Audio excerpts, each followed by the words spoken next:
I'm now joined online by Mr. Matthew Costello, CEO of Voyage Operations, and I'm also joined by Mr. Dennis Mottola, who is a global logistics consultant. Gentlemen, how are you? Good, thanks. Good Thank you for joining me. And Matthew, you will be going through the presentation on how efficiently to manage a marine supply chain. So please go ahead and take it away. Yeah, great, thanks. So really excited to be here today. My name is Matthew Costello and I'm the CEO of Voyage Operations. We have a marine supply chain platform that's currently used quite extensively within the project cargo space to manage the entire life cycle of a freight shipment, anything from wind blades and cells through to other project cargo. I'm also joined today by my good friend of ours, Dennis Mottola, and I'll let him introduce himself. Good day, all. Glad to be part of this forum today and just adding a bit of perspective to some points that Matthew is going to cover in the presentation, and I'm honored to be heard. So thank you, Matthew. Great, and really excited to have you all here, and we're going to ideally help the audience answer 3 questions today. So what are the major risk and cost drivers for project cargo supply chains, specifically in today's market, which is exceptional by any standards? And what we want to do then is dive into specific areas of the freight life cycle to look at how cost and risk are impacted very differently at different stages. And then hopefully we're going to leave you with some tangible action items that you can bring back to your organization to hopefully reduce cost and risks in your supply chain. So we're in pretty unprecedented times. I think Janet from the JOC put it really well when she wrote an article about how we're even starting to see multi-purpose vessels and break bulk carrying containers around the world. We've seen time charter rates increase almost 200% since 2020. The more operational variability increases complexity, communication volume, and even in the wind space, we've seen ton-mile rates increase about 30% in the last 12 months.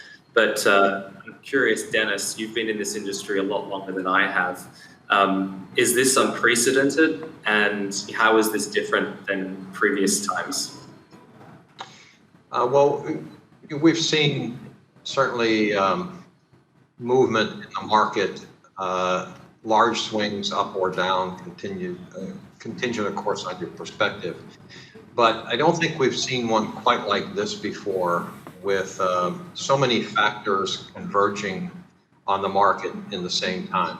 And what is driving the pricing in the market today with regard to shortages in equipment, shortages in labor, the demands on the project cargo industry with regard to moving cargoes on heavy lift or multi-purpose vessels, whereby there's just a surge of demand from various sources, both container shippers, some bulk shippers, and certainly project cargo, which is still there. So this is a rather unique market, and I'm not sure there are many that quite understand all of the factors or when the market's going to change or normalize, or what normal looks like going forward, because remembering we're coming out of a pandemic, hopefully, and trying to figure out what normal is across many scenarios. Yeah, it's definitely unprecedented. Even when you speak to people like yourself who've seen many ups and downs over the years. So let's maybe jump onto the next slide for a second. And so we want to break down this problem and this unique market situation into sort of 5 categories. So we're going to talk about the project planning and estimation phase. Then we're going to talk freight procurement, voyage ops, track and trace, settlements and claims. And it's important to distinguish between these steps in the life cycle because they all are distinctly different. They impact different stakeholders, different groups, and they all have very unique cost and risk drivers. So we're going to go through each of those one by one over the next few moments. Let's jump through to the next one. So cargo really starts before it's a shipment in the project planning and estimating phase. And really the key here is being able to draw on historical costs, performance and risk data at scale. But there's inherently a challenge there. Project lead times are often 5 years, and you're trying to predict 5 years out in an industry that traditionally has an extremely low margin, which means the error possibility is high. And a lot of the estimates that are done are not often done with complete data. So some of the risks, and if you want to jump through to the next slide, that this will generate is that a lot of long-term planning assumptions are really based on incomplete or limited data. And they often focus on the cost side and not necessarily the execution risk. And when you think of the marine freight shipment as a percentage of total costs, it's often relatively small to the total project cost. So the execution delays can often have a disproportionately large effect. And I may be curious, Dennis, what are some of the best practices that you employed in your time to kind of really help reduce that gap between when you actually have to execute and providing a reliable assessment of when you think things are going to get done and how much for?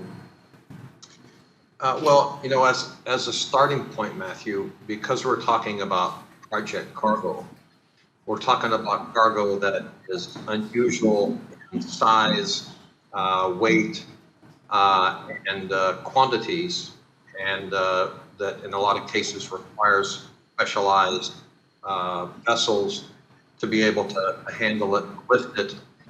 So we're not talking about off-the-shelf items to begin with. So to putting an estimate together and understanding all of the cost factors, start with an equipment list and being able to get a solid list of what are those unusual, overdimensional, overweight items, and the very large commodities like steel, like pipe, that require full voyages in some cases. So starting with a good list of equipment, leveraging the data that you have from past estimates, and of course data that you hopefully capture from actuals from past projects, and maybe even measure that against how you did in your estimate to know where you did well or maybe not so well. Collaborating with the appropriate disciplines within the company, particularly the engineering folks, because on overdimensional cargoes, you're going to need as much data as you can get about what that cargo is going to look like and what sort of vessel requirements you're going to have to put into place. And then using both internal resources for data and external, and your logistics service provider network that you use to help you execute projects, leverage the information they have. And then I'll offer one last item, and that is at all costs, if you can avoid using percentages or applying percentages to an estimate, avoid at all costs. They are not reliable, and they do not consider the unique design and requirements of projects, even projects of the same type that in one case may be a modularization project, and in other cases might be a stick build, and you have a unique different set of data and cargo requirements in those two scenarios, and percentages typically don't capture those differences very well. I think that's a really good point. And, I think as we think through to the next slide, that sort of ties in really well, because a lot of those issues are very, very common as well in the freight procurement side of things. And, I picked this quote because I heard it in a meeting where, a project team was asking someone to give them rates on a trade lane for wind blades that had not even been manufactured yet in 4 years' time. And the ability to get normalized data to actually provide realistic expectations on that is extremely challenging. It's challenging for the project team. And What's surprising though is what we found is a lot of the time in the project cargo market, a lot of the data is just not captured from the RFQ process. So RFQs will go out on emails and spreadsheets, and maybe the final result will be recorded, but all the intermediary market indications, variables that can come in the RFQ process are not being captured. And it's a shame because there's a wealth of data in that can actually provide really strong market indications. We also found a lot of the response rates on RFQs were actually historically small in this market. And I think it's because, RFQ responses seem like a lot of work. If you've ever received an RFQ request from Bechtel for a project, it probably feels like a huge requirement. So simplifying a lot of this can also increase the response rate. And if we kind of, go through to the next slide there, this creates all sorts of risks. And a lot of it, again, comes down to not having the right data informing those RFQ decisions. And sort of maybe I'll pose a question to you, Dennis. How do you think freight market volatility has impacted the importance of having a really robust RFQ process? Well, certainly the volatility adds an additional level of complexity to it, and the validity of pricing that you would get. But I would go back one step and just say that what you reap is what you sow, right? So if you put that information out in your RFQ about whatever you're asking for pricing on, then expect to get that information back. So what you put out there in the way of an equipment list or an estimated or pro forma packing list, the more reliable that data is, the more reliable the data will be that comes back from your logistics service providers. And then not only in this market where there is high level of volatility, but any market, make sure that you are discerning whether you're getting an indication or getting a quotation, and that for what period of time that number that you're getting, that proposal, for how long is it good for, and in what scenarios might it change? So read the fine print with regard to not only what you put out there in the market to ask for, but how you ask it to come back and what you ask for in your RFQ, to make sure that you know what you have and how useful that's going to be for what period of time. Yeah, absolutely. I think, the importance of having the foundations right in terms of how you capture the information is just so critical. And once you have those really good foundations, then that opens up a whole another opportunity for a business to, run really detailed simulations on, how changes to freight capacity, interest rates, fuel, all these different variables that impact pricing. And you can start running really sophisticated, things like Monte Carlo simulations on projects in 2, 3, 4 years' time to get a much clearer set of potential outcomes in the freight market. So I think there's a lot of opportunity there if you can get that foundation right in terms of how you run the RFQs. Maybe let's jump through to the next slide there. And, I think Voyage Operations is something that I always find fascinating because, we did a study a while back where we looked at a single shipment, and we found that over the entire life cycle of a shipment, about 10,000 emails are getting generated. And we find that on average, companies are managing their voyage ops on anywhere between 4 to 5 different spreadsheets that are typically distributed. So there's a huge amount of manual work. And I think in today's market, where increases in volatility often results in people changing their plans because everyone's trying to optimize for the best outcome in a highly volatile market. And every time you change your plans, you increase the operational execution. You have to redo a stowage plan. You have to redo your booking orders. You have to redo your import-export documents. And every time you do that, you increase the probability that something's going to go wrong. And so if you kind of jump through to the next slide there, the execution risks on the ops side can get extremely high. And you can end up with a lot of lack of trust in the data. And things can go wrong in so many different steps here. And I'm curious, Dennis, from your experience, where have you seen that companies have lost a lot of money at this sort of voyage phase and this kind of execution phase? Well, I'd say, Matthew, lost opportunities. And of course, those typically equate to money.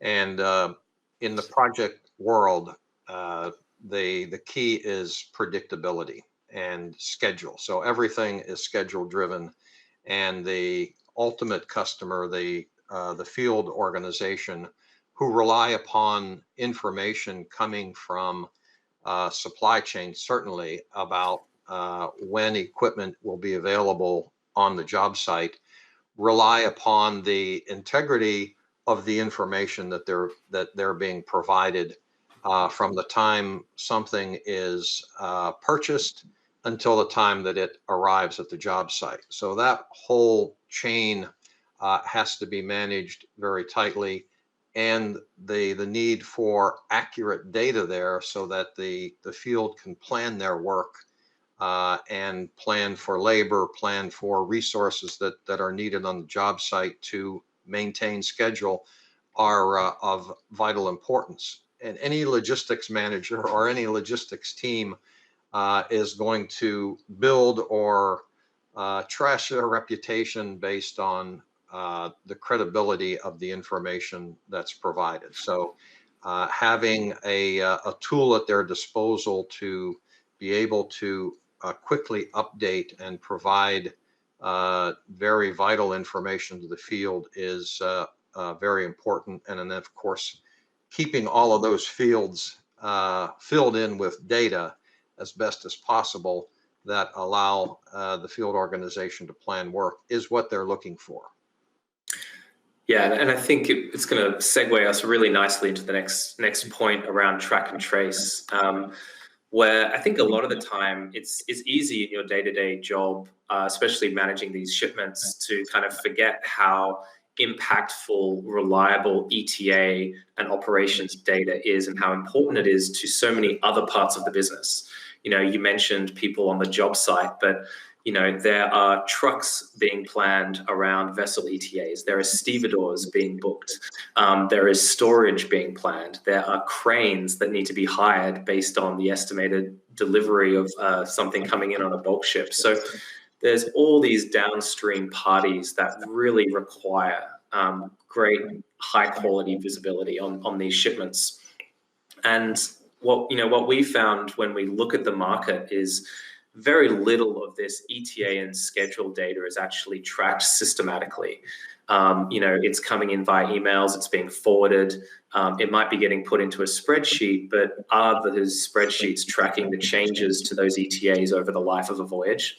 And often that tells a really interesting story. We've been able to pull data out of the Port of Houston, which clearly demonstrates that you're 3 times more likely to have a major delay in March than you are in August. This type of data is out there, and it's represented in ports in China and India, and being able to use that effectively can really make a big difference to everyone involved, and save a lot of time. We typically find the teams that we spoke to will spend, a couple of hours a day per person just maintaining ETA updates. But Dennis, if you think back to the risks and what you've seen, what would you say are the biggest benefits to companies that can really, really take hold of improving this ETA visibility kind of challenge that a lot of companies have? Well, certainly speed of being able to feed information into one location where all of the data about where's my stuff can be reliably accessed. And we call this a supply chain or a logistics chain for a good reason. There's many links, and as you know, when you map the process, you see all of those different sets of hands that rely upon information coming from upstream somewhere and then you look at the outputs of what they are providing to the next set of hands or those that are in need of information, and you look at the tremendous amount of data that is flowing up the chain or down the chain, ultimately to the end user. So a system that has all of that data available and processes it to be able to put a forecast together about when equipment materials are going to be available is vital. And then the dates coming from all of those entities that touch a piece of cargo. So if you look at it from the supplier's door to the job site, 10, 12 different entities possible of organizations that are involved in actually processing documents or actually touching the cargo. They all have a piece of the pie, a piece of the information that has to be fed, so that the next party in line that's got some responsibility in moving the cargo forward, either physically or by managing information or documents that come there in their path, can do their job. And then ultimately, the end user is going to be informed and hopefully satisfied that they know when their needs are going to be met with regard to materials arriving when they're supposed to be there. Yeah, absolutely. And I think the key as well is, like, there's a very kind of high level visibility of ETAs and ETDs, but I think companies, to get it right, need to really go down to a terminal level, understanding berthing prospects. And we also always recommend for our clients to take advantage of operational documents like statement of facts that have extremely detailed information on how efficiently cargoes are getting in and out of port. There's a tremendous amount of insight that can be gleaned from those. And I think that probably brings us through nicely to the last slide here around settlements and claims. And when you think about it from a cargo perspective, this is really the actual, what you invoice, what the final claims are, were there any damages, were there any demurrage? This is really essentially the truth of what actually happened. Yet I find a lot of companies still don't really probably treat this with as much importance and criticality. And a lot of the time, these claims can take 6 to 12 months to process, which means they hit the P&L long after budgeting periods. Management suddenly gets surprised, but also the time it can take to get the right information is extensive. The claims themselves can be quite easy to calculate, but you can spend weeks and hours just getting all the documentation together to submit something. I'm kind of curious here, Dennis, if we kind of think through to this sort of last slide here.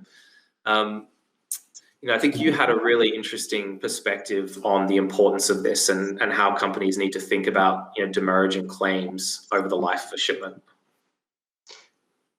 Well, I think I'll use the words that I used earlier.